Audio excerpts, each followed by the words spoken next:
네, 안녕하세요. 서동사이다입니다. 오늘은 국립초에 대한 이야기 해 보겠습니다. 많은 분들이, 아시는 분들은 알지만 또 모르시는 분들이 계셔서 그 부분 한번 말씀드려 보겠습니다. 대부분의 아이들이 국립초에 가고요. 일부 지원을 해서 추첨이 되어야 갈 수 있는 초등학교가 있는데 대부분 그걸 사립초에 해당된다고 생각하는데 국립초도 입학을 지원하고 추첨이 되어야 갈 수 있습니다. 사립초는 보통 학교 법인에서 설립 및 경영을 하고요. 공립학교는 지방 공공단체에서 설치 및 관리를 하죠. 국립초등학교는 국가가 설립하고 경영하는 학교라고 보시면 됩니다. 전국의 국립초가 17개 정도밖에 되지 않아요. 초등교사를 양성하는 교대가 있는 곳에는 보통 최소 한 개씩은 있고요. 이름이 서울교대 부설초등학교, 경인교대 부설초등학교, 부산교대 부설초등학교 등 이렇게 교대 부설로 이렇게 통칭합니다. 서울의 경우에는 서울대학교 사범대학 부설초등학교처럼 교대가 아니어도 부설초를 운영하는 학교가 있습니다. 서울은 그래서 두 개의 국립초가 있고요. 이 밖에도 대구나 청주에도 두 개의 국립초가 있습니다.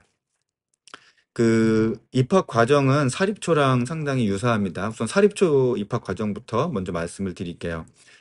보통 11월에 입학 원서 접수를 받아요. 서울 지역 사립초를 기준으로 말씀드리겠습니다. 다른 지역도 비슷한 방식이고요.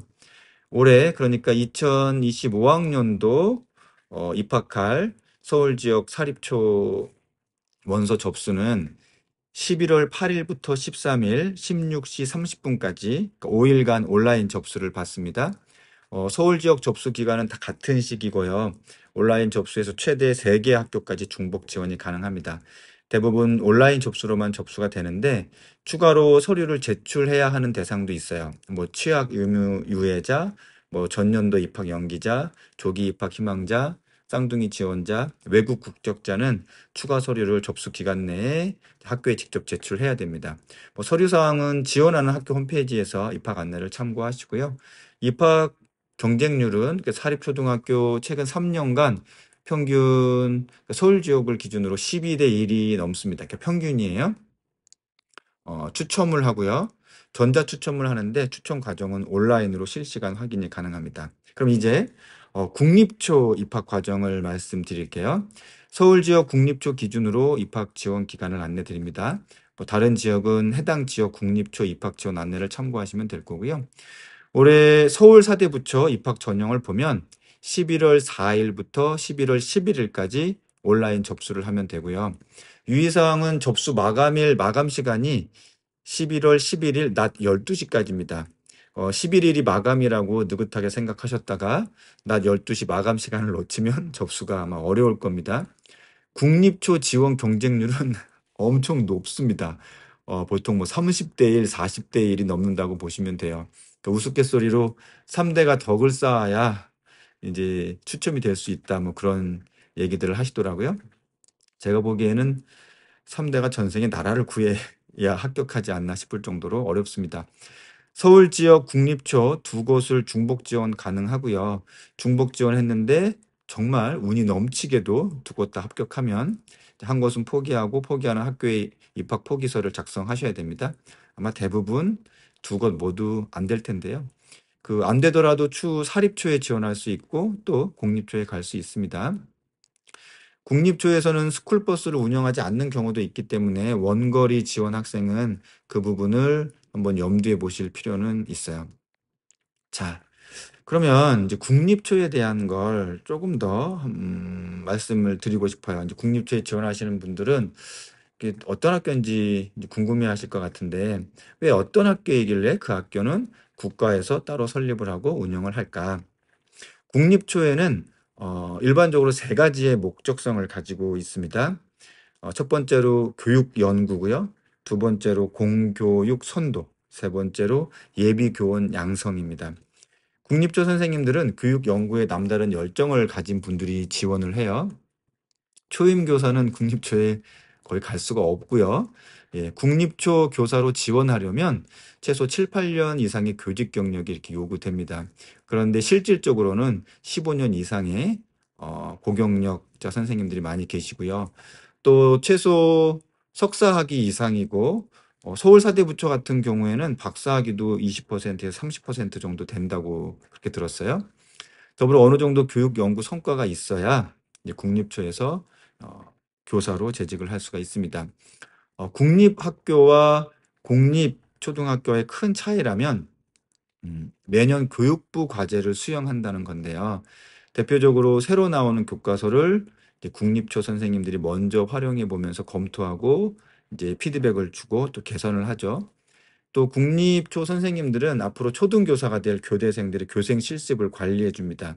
수업을 직접 지도 및 평가도 하고요.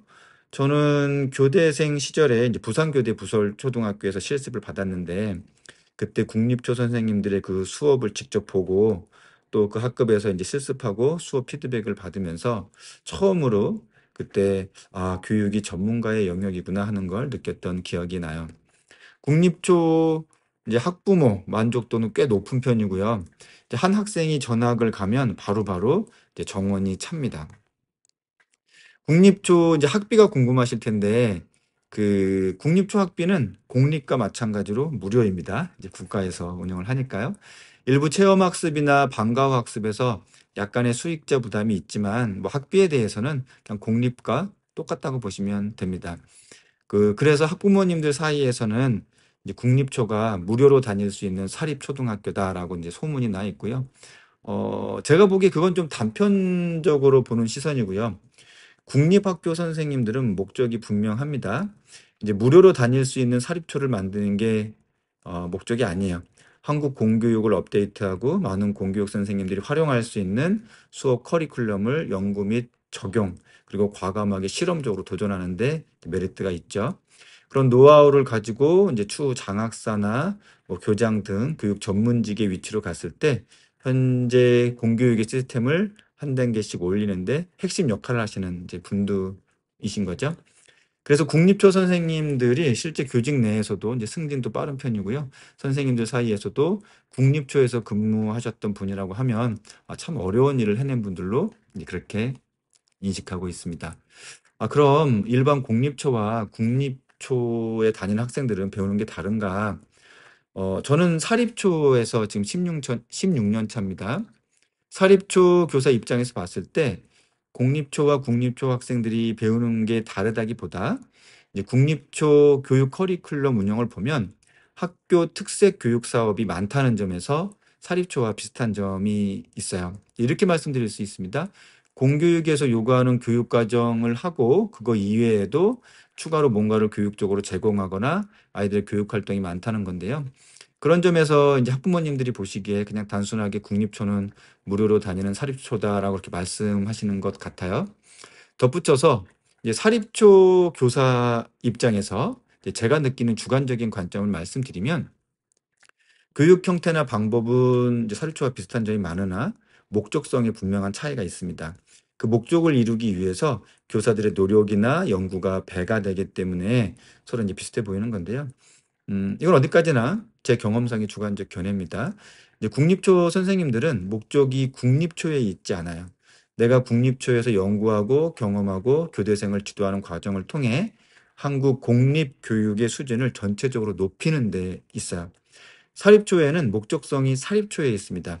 사립초에 있다는 게 뭐냐면 내가 근무하는 사립초 법인의 설립 목적에 있다는 거죠. 어, 이 설립 목적에 있다는 게 뭐냐? 그 설립 목적에 맞춰서 명문 학교로 거듭나게 하는데 초점이 있어요. 그래서 사립초의 경우에는 공교육을 업데이트하는 데 있지 않고 공교육과 차별성을 찾아 들어가는 데 이제 노력을 하죠. 근데 그 차별성을 찾는 과정이 이제 국립초 선생님들이 지금 공립에서는 시행하지 않지만 공립 시스템을 한 단계 높이기 위해 새로운 것들을 시도하는 것과 상당히 유사하고 비슷하다고 보여져요. 그래서 국립초와 사립초가 이제 교육 과정상 비슷하게 겹치는 것들이 있다고 보시면 됩니다. 지금까지 이런 설명을 드렸는데 이제 그럼 학부모 입장에서는 국립초를 더 많이 늘렸으면 좋겠다라는 생각이 드실 수도 있을 것 같아요. 그래서 제가 부연 설명을 드립니다. 대부분의 학부모님들은 우리 아이를 이제 공립초에 보내고 있고 또 보낼 예정이실 거예요. 그런데 이제 뭐 국립초나 사립초에 대한 이야기를 듣고, 나는 우리 아이에게 더 좋은 교육 환경을 만나게 해주지 못한 그런 노력을 하지 않고 있는, 뭐 지금이라도 국립초나 사립초를 이렇게 알아봐야 되는 거 아닌가 하는 그런 부담감은 갖지 않으셨으면 좋겠어요. 아이들에게 가장 좋은 학교의 기준을 말씀드리겠습니다. 우리 아이들에게 가장 좋은 학교는요, 집에서 가까운 학교입니다. 학교까지 걸어갈 수 있는, 언제든 엄마, 아빠 손잡고 등하교할 수 있는 그런 가까운 학교이면 되고요. 그리고 우리 아이가 행복하다고 느끼고 조금씩 뭔가 배우고 성장하는 즐거움이 있는 학교가 최고의 학교입니다. 지금 이 순간 가장 중요한 건, 지금 이 순간이라는 건 이제 초등 입학을 앞둔 학부모님들을 대상으로 말씀드리는 거예요. 지금 입학을 이제 몇 개월 앞둔 지금 이 순간 가장 중요한 건 우리 아이에게 어떤 마음가짐으로 초등학교를 입학하고 또 이렇게 생활하게 하고 있느냐가 훨씬 더 큰 영향을 줍니다. 초등 입학을 앞둔 학부모님들께 이제 강연 중에 제가 강조하는 게 있어요. 우리 아이가 입학할 예정인 학교에 대해 기대감을 이렇게 심어 주시라는 거예요. 학교 선생님은 유치원보다 무섭다, 공부 못하면 혼난다, 뭐 왕따가 있다, 학교 폭력이 있다, 이런 걱정과 근심을 아이에게 쏟지 마시고, 그 학교 가면 큰 운동장이 있다, 체육 시간도 있고, 또 과학 시간도 있고, 방과 후 시간에 즐거운 여러 활동도 추가로도 할 수 있다. 학교 도서관 가면 재미있는 책도 가득가득 많이 있다. 이런 기대감을 가질 만한 것들이 많으니까요. 그런 것들로 적어도 뭔가 이렇게 해볼 만한 것들이 있다는 기대감을 알려주시기 바랍니다. 국립초 이제 30대 1, 40대 1 대부분, 그러니까 추첨해서 안 되죠. 안 되면 뭐 우리 조상 3대가 덕을 쌓지 않았나 보다, 뭐 이렇게 조상 탓으로 미룰 수 있겠죠. 하지만 초등 첫 입학에 대한 기대감은, 우리 학교에 가는 것만으로도 뭔가 기대가 된다 하는 기대감은 지금 현재 우리 부모의 몫인 걸 잊으시면 안 됩니다. 그리고 그게 훨씬 더 우리 아이의 입학하는 데 있어서, 그리고 6년의 학교 생활에 있어서 더 큰 영향을 준다는 것 꼭 잊지 마시기 바랍니다. 초등사이다는 초등 학부모님들과 함께합니다. 오늘도 내일도 뚜벅뚜벅 걸어가 보겠습니다. 날이 많이 춥습니다. 감기 조심하시고요.